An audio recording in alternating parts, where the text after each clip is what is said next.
this badly and in low light. It looks like it's fucking freezing on me already. Because, I said I would. One day, I strolled into a kitchen. I believe I was about 19 years old. Um, 2 years before that, I'd never actually fucking eat, like, cook my own. I never made my own peanut butter and jelly sandwich. We'll put it that way. I was working in the back room at this restaurant as a dishwasher, and I was elevated. This is another story which I'm not going to tell because it's way too long.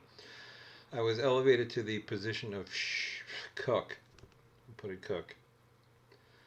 Uh, in a botched play. If this was baseball, it would have been a botched play. Um, I didn't know what the fuck I was doing. Had no idea. Never cooked anything before in my life. I was thrown behind the line and told to cook. What do you do when you're in that position? You're getting paid, you do it. So, while getting paid for that catastrophe, I learned to cook, and then that guy got fired, and I had to learn under this other guy who was a perfectionist. I mean, like, Gordon Ramsay is a nothing. He's a nothing. He has nothing to do with perfection. He's just a twat. He's an angry, fucked up piece of shit. Anyway, I learned from this guy who said, "What the?" He saw me. He saw me throw this lobster underneath a broiler, and I did exactly what the previous guy had told me to do. Exactly. I mean, to the T. He said, "Wait till the fucking little ends of the arms get a little bit black, and then you know it's done." The fucking advice that guy gave me was so pitiful. It was ridiculous. But I didn't know that at the time. I still remember it. Why is that? Because fucking shit sticks in my head. Anyway, this guy saw it and he was just like, "What the fuck are you doing?" Because he was hired in earned, like, once the fucking guy, these two guys had a knife fight. Yeah, I mean, like, this shit was so funny. This old Chinese guy and this really young guy, the chef, had a knife fight, and they both got fired. And then they hired this guy who was a decrepit, cancer-ridden. He was expelled from some fucking thing because he couldn't work anymore. And then he ended up in the restaurant I was working. He just happened to be a fucking great chef. So, he saw me burning the fucking lobster, and I was burning it. I didn't know I was burning it. I know it now. And he said, "What the fuck are you doing?" I said, "I'm just doing it like the previous guy told me." He said, "Let me teach you a new way. Can you learn a new way?" I said, "Fuck yeah, I have no prior experience." He showed me everything. Fucking guy showed me everything. So why was I telling this story? Hold on, I need to pause. Anyway, when so this guy got me into the routine of being a perfectionist. And I mean, when I say perfectionist, holy shit. I had to do everything right. There could be no mistakes. There was no burnt edges of anything. Everything was plated perfectly, and it looked exactly the same every fucking time it went out. Exactly. Like, I mean, there might be 3 parsley leaves, there might be 4 parsley leaves, but essentially it looked the same. So it wasn't completely neurotic, but it was close to that. And he knew I could handle it. So I handled the fucking outgoing window, but he also made me close every night. Every night. We worked 7 nights a week. I only didn't close on one of them. Anyway, there was one night where I closed the restaurant, and I did every fucking thing that he always told me to do. I I I drained the fucking fryolators. I cleaned the fucking the stove top. I graded, like, I scraped the fucking broiler uh, things. I made sure that the dishwasher had fucking cleaned the floor with a squeegee and soap and just fucking things. And then I was responsible for wrapping everything in the reach and freezer. Now, the refrigerator, one refrigerator down way on the end of the line, and it was a very thin line. It was a big, like, long kitchen, and everything, almost all the food came out of there. Steaks, the seafood, the all that stuff. Anything that was getting put on a plate as an entree pretty much came out of there. Beside kid dishes, I had kid dishes underneath my own little reach-in refrigerator, and it was different. But anyway, I walked in one day, and this is the story. Now we're getting to it. I walked in one day, and I had already put my whites on. And as I'm walking toward the walk-in refrigerator to start my day and get my shit together, he's standing there next to this woman who she made salads and shit like that, but he was showing her something. And he paused in what he was doing, and he picked up this, I swear to God, had to be 8 inches long. So you say, like, how many centimeters? Fuck, I don't know. 15, 18, about 18 centimeters, I guess. And this is a straight prong chef's fork. And these fucking things are dangerous as hell. I mean, like, you see this pencil? It's worse than a pencil. It's thinner. It's more like using a dental tool. Why does he have a dental tool? No, don't even ask. I need to use it to clean my tools and shit. But so I'm walking. I'm just about to walk by him. He sort of glances up at me. He picks up his fucking 18 centimeter long prong fork fucking goddamn killing machine, and he throws it into the wall in front of me. And it's a brick fucking wall. Brick. It's got a little plaster on the outside. Otherwise, I think I might have died. But it went into the wall. He threw it that hard. He could have hurt me. He could have killed me.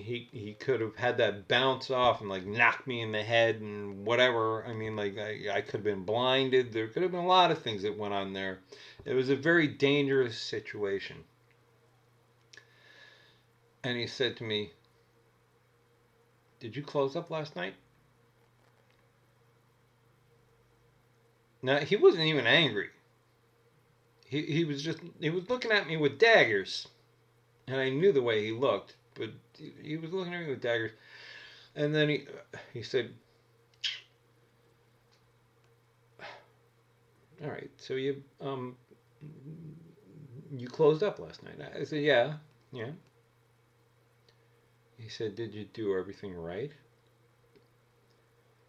I said, uh, I do believe I did. I did it like I do every other night, and I do it to perfection because otherwise I get in trouble." And he said, "Come with me." And it was like 10 steps to this little region. And he pulled the region, and it's got, mind you, about 20 shelves, and there's individual little trays of shit that all have to be perfectly wrapped tightly in plastic. I don't know what you call it, cellophane. And he pointed to one. He pulled the drawer out, and he said, "What about this?" The corner of one pan. It was like a maybe 8 by 10 pan. Was lifted up, and it happened to be the filet mignon pan. Expensive stuff, I understand that. And I looked at him, I said, "Look at the rest of the kitchen. Everything's perfect. Floor is perfect. Look underneath the fucking everything. Look at all of these other shelves. Everything's wrapped perfectly in plastic. This one fucking thing is not wrapped in plastic. And do you think that's me?" He said, "Well, you were the last one in the kitchen." I said, "Well, I was not the last one in the restaurant." I said, "Steve was here." Steve was the owner's son. So Steve liked filet mignon. And Steve was a young coke addict who got paid a lot of money to do nothing. And I suggested that the question be put to Steve if perhaps he might have come for a midnight snack after Richard left the kitchen and turned something back on, cooked himself some dinner, done some coke, ate some filet, drank some more, and went to bed after he drove his motorcycle home completely high. Well, the little dwarf chef, who was now probably as old as you are, but looked a fuckload older, and you have no idea how much older. Because I mean, like, the guy was all gray. He was short. He was like, his whole abdomen was fucked, and uh, it was because of cancer, and he shit in a bag out of his navel, and it was really weird.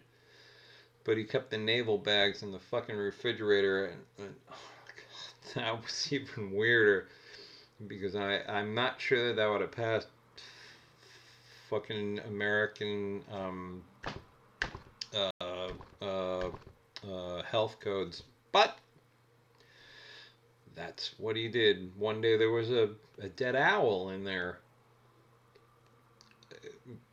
He didn't put it in. The only person that put it in was the fucking really poor lady who came in the morning to wash the floors.